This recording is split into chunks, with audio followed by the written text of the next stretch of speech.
کبھی سوچا ہے کہ ایک ایسی تہذیب ہو جو پتھر کے ٹھوس پہاڑوں کو موم کی طرح تراش کر اپنے گھر بنا لے؟ وہ کتنے طاقتور ہوں گے، ہے نا؟ بالکل۔ اور پھر یہ سوچیں کہ وہ کیسے تباہ ہو گئے۔ آج ہم اسی کہانی کے پیچھے جو سبق چھپا ہے اسی کو سمجھنے کے لیے ایک گہرا جائزہ لے رہے ہیں۔ اور اس کے لیے ہمارا ماخذ ہے قرآن پاک کی سورۃ الاعراف۔ جی، آیت نمبر 74۔ ہمارا مقصد صرف اس کا ترجمہ کرنا نہیں ہے بلکہ اس میں چھپے ہوئے اشاروں کو سمجھنا ہے، مطلب طاقت کا منووگیان، ٹیکنالوجی کی آزمائش اور تاریخ کا وہ سبق جو بار بار دہرایا جاتا ہے۔ آئیے اس آیت سے ہی شروع کرتے ہیں۔ اعوذ باللہ من الشیطان الرجیم، بسم اللہ الرحمن الرحیم۔ اور یاد کرو جب تمہیں خلفاء بنایا گیا عاد کے بعد اور تمہیں جگہ ملی زمین میں، تم بناتے ہو اس کا سہل حصہ قصور اور تم کاٹتے ہو پہاڑ بستی۔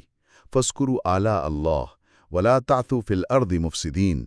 تو آیت کا آغاز ہی ایک بہت طاقتور لفظ سے ہوتا ہے، وَاذْكُرُوا۔ اور یاد کرو، یہ صرف ایک حکم نہیں ہے، یہ ایک دعوت ہے کہ اپنی تاریخ کے آئینے میں خود کو دیکھو۔ اور کیا یاد کرو؟ فوراً بتایا جا رہا ہے، اِذْ جَعَلَكُمْ خُلَفَاءَ مِن بَعْدِ عَاد، یعنی جب تمہیں قوم عاد کے بعد جانشین بنایا گیا۔ یہاں یہ خلیفہ یا جانشین ہونے کا جو تصور ہے نا، یہ بہت گہرا ہے۔ کیسے؟ مطلب یہ نہیں کہ آپ بس ایک خالی زمین پر آ کر بس گئے ہیں، اس کا مطلب ہے کہ آپ نے ایک پوری تہذیب کی جگہ لی ہے جو آپ سے پہلے یہاں موجود تھی، ایک سپر پاور کی۔ اور قوم عاد کوئی معمولی قوم تو تھی نہیں، وہ اپنی طاقت، اپنے قد و قامت، اپنی انجینئرنگ کے لیے مشہور تھے، لیکن وہ تباہ کر دیے گئے۔ بالکل۔ تو جب آپ ایک ایسی تباہ شدہ سپر پاور کی جگہ لیتے ہیں تو اس کا ایک بہت بڑا نفسیاتی اثر ہوتا ہے۔ یا تو آپ عبرت حاصل کرتے ہیں، یا آپ یہ سوچتے ہیں کہ ہم ان سے بھی زیادہ عظیم بن کر دکھائیں گے۔ صحیح۔ تو یہ آیت ایک طرح سے آئینہ دکھا رہی ہے کہ دیکھو، تم سے پہلے بھی ایک طاقتور گروہ تھا، ان کا انجام کیا ہوا؟ تمہاری طاقت بھی مستقل نہیں ہے۔ تو خلیفہ ہونے کا مطلب صرف اختیارات کا وارث بننا نہیں، بلکہ ذمہ داریوں کا بھی وارث بننا۔ جی، اور تاریخ کے سبق کا بھی۔ یہ آیت ان سے کہہ رہی ہے کہ اپنی کہانی کو قوم عاد کے انجام سے جوڑ کر دیکھو، کیا تم وہی غلطیاں دہرانے والے ہو؟ اچھا، تو یہ ایک بہت بڑا تاریخی اور اخلاقی بوجھ ان کے کندھوں پر ڈال دیا گیا ہے۔ جی۔ اس پس منظر کے بعد آیت ان کی اپنی صلاحیتوں کا ذکر کرتی ہے، جو شاید قوم عاد سے بھی زیادہ حیران کن تھیں۔ وَبَوَّأَكُمْ فِي الْأَرْضِ، یعنی تمہیں زمین پر ٹھکانہ دیا۔ یہاں بوّأکم کا لفظ بہت دلچسپ ہے۔ اس کا مطلب صرف آباد کرنا نہیں، بلکہ کسی کو ایک بہترین، موزوں اور مستحکم جگہ پر بسانا ہے۔ اچھا۔ یعنی انہیں ایک ایسی سرزمین دی گئی جو ان کے ہنر کے لیے بہترین تھی۔ قدرت کی طرف سے ایک بہترین سٹیج فراہم کیا گیا تھا کہ وہ اپنا کمال دکھائیں۔ اور پھر ان کے کمال کا ذکر آتا ہے۔ یہ حصہ واقعی ذہن کو جھنجھوڑ دیتا ہے۔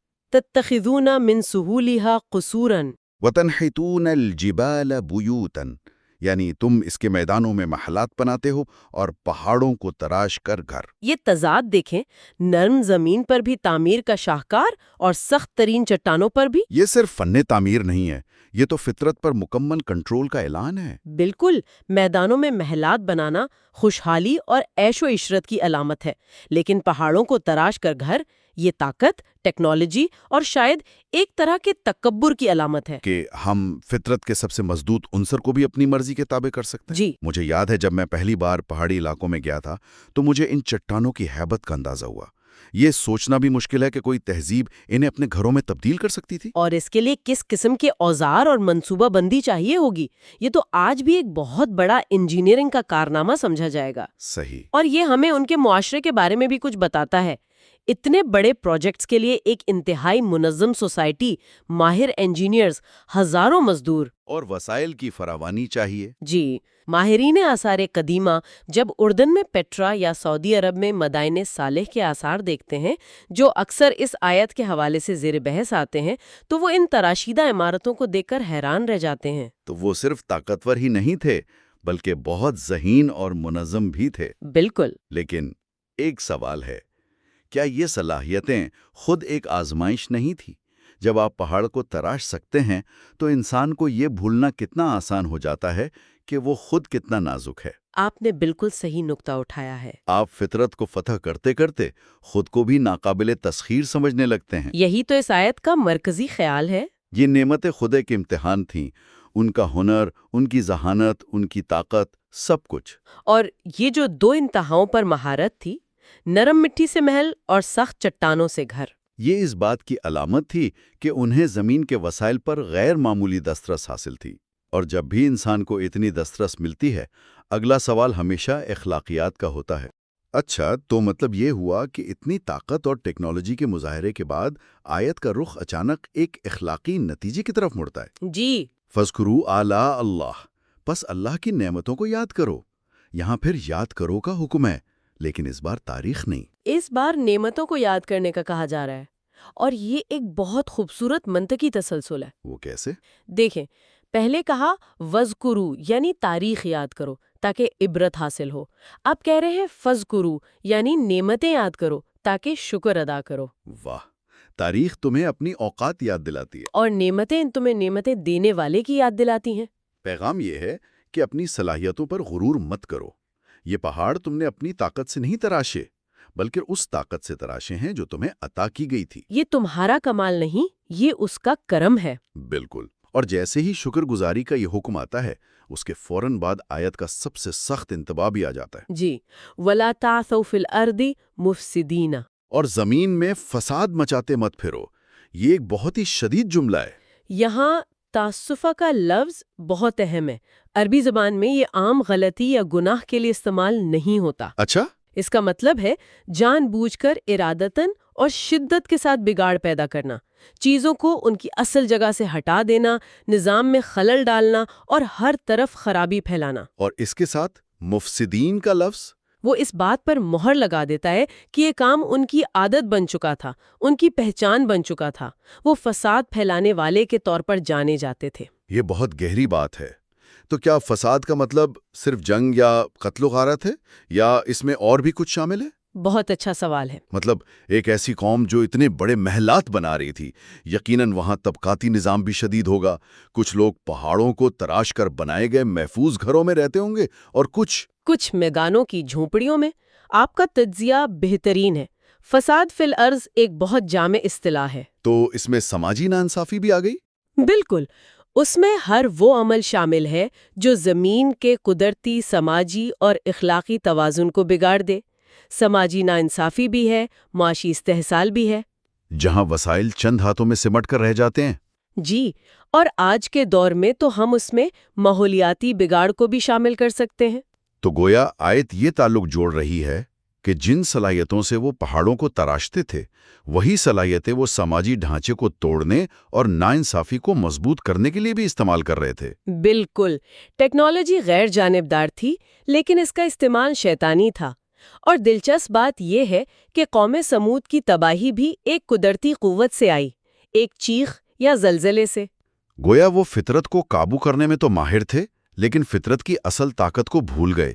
جی، آج بھی ہم اپنی تمام تر ٹیکنالوجی کے باوجود موسمیاتی تبدیلی، زلزلوں اور طوفانوں کے سامنے خود کو اسی طرح بے بس پاتے ہیں۔ تو یہ آیت ہمیں یاد دلاتی ہے کہ ٹیکنالوجیکل برتری اخلاقی برتری کی ضمانت نہیں ہے۔ اور اگر آپ کی ٹیکنالوجی آپ کو شکر گزار بنانے کی بجائے متکبر بناتی ہے، تو وہی ٹیکنالوجی آپ کی تباہی کا پیش خیمہ بن سکتی ہے۔ تو ہم نے اس آیت کے سفر میں دیکھا کہ کس طرح تاریخ کے ایک حوالے سے بات شروع ہوئی، ایک تہذیب کی تعمیراتی صلاحیتوں کے عروج کا ذکر ہوا، اور آخر میں ایک گہرے اخلاقی سبق پر بات ختم ہوئی۔ یہ صرف ایک آیت نہیں، یہ ایک مکمل ضابطۂ اخلاق ہے طاقتوروں کے لیے۔ اور اس کا مرکزی خیال نعمت اور جوابدہی کے درمیان تعلق ہے۔ بالکل، جتنی بڑی نعمتیں، جتنی زیادہ صلاحیتیں، اتنی ہی بڑی ذمہ داری عائد ہوتی ہے کہ انہیں دانشمندی اور انصاف کے ساتھ استعمال کیا جائے، ورنہ انسان مصلح یعنی اصلاح کرنے والے کی بجائے مفسد بن جاتا ہے۔ مفسد یعنی فساد پھیلانے والا۔ اور تاریخ گواہ ہے کہ جب بھی کوئی قوم اس حد کو پار کرتی ہے، اس کا انجام عبرتناک ہوتا ہے۔ اور یہ پیغام صرف اسی قوم کے لیے مخصوص نہیں تھا، بلکہ ہر اس فرد اور تہذیب کے لیے ہے جسے طاقت، علم، دولت یا وسائل سے نوازا جاتا ہے۔ یقیناً یہ ایک عالمگیر اصول ہے۔ یہ آج کے دور کی سپر پاورز کے لیے بھی اتنا ہی متعلقہ ہے۔ بالکل، جب بھی کسی گروہ کو قدرت یا ٹیکنالوجی پر غیر معمولی دسترس حاصل ہوتی ہے، وہ اسی امتحان سے گزرتا ہے۔ کیا وہ اسے انسانیت کی بھلائی کے لیے استعمال کرتے ہیں یا زمین پر فساد کا باعث بنتے ہیں؟ اس آیت پر غور کرتے ہوئے ایک آخری سوال ذہن میں آ رہا ہے جسے ہم اپنے سامعین کے لیے چھوڑ جاتے ہیں۔ ضرور۔ آیت میں پہاڑوں کو تراش کر گھر بنانے کا ذکر ہے جو مضبوطی، پائیداری اور ہمیشگی کے تصور سے جڑا ہے۔ جی۔ تو ایک ایسی تہذیب جو پہاڑوں جیسی ٹھوس چیز کو اپنا مسکن بنا سکتی ہو، وہ کیسے اپنی طاقت کے دائمی ہونے کے گمان میں مبتلا ہو سکتی ہے؟ اور یہ کیسے بھول سکتی ہے کہ یہ طاقت اور ہنر ایک اعلیٰ ذات کی طرف سے عطا کردہ ہے؟ بہت گہرا سوال ہے۔ ہمارے بنائے ہوئے شاہکاروں کی پائیداری اور ان کو بنانے کی صلاحیت دینے والے کو بھول جانے کے درمیان کیا تعلق ہو سکتا ہے؟